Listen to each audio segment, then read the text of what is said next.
प्रफुल्ल पटेल यांच्या प्रश्नावर बोलण्यास उपमुख्यमंत्री सुनेत्रा पवार यांनी नकार दिलाय। 2 घटना निवडणूक आयोगाकडे का पाठवल्या असा प्रश्न सुनेत्रा पवार यांना केला होता।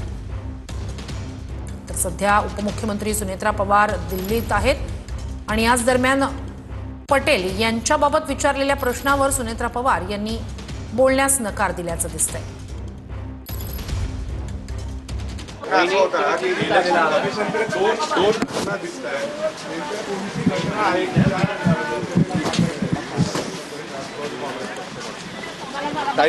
तुम्ही प्लीज काही कोण कारण प्रफुल्ल पटेलांचं पद नाहीये आवश्यक।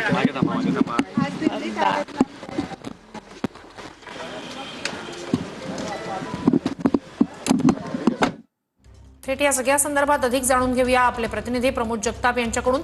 प्रमोद, काय अधिकची माहिती आहे?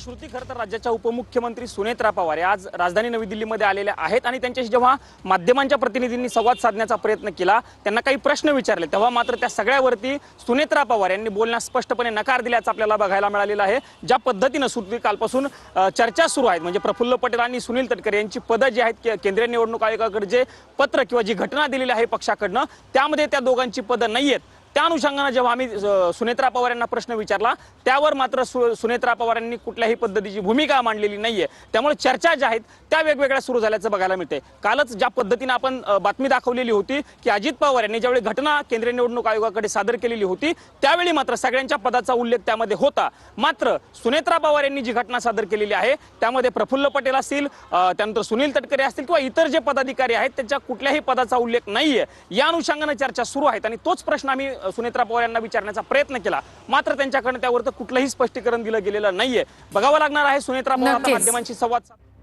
नक्कीच प्रमोद, नक्कीच अपडेट्स घेत राहू। तूर्तास धन्यवाद।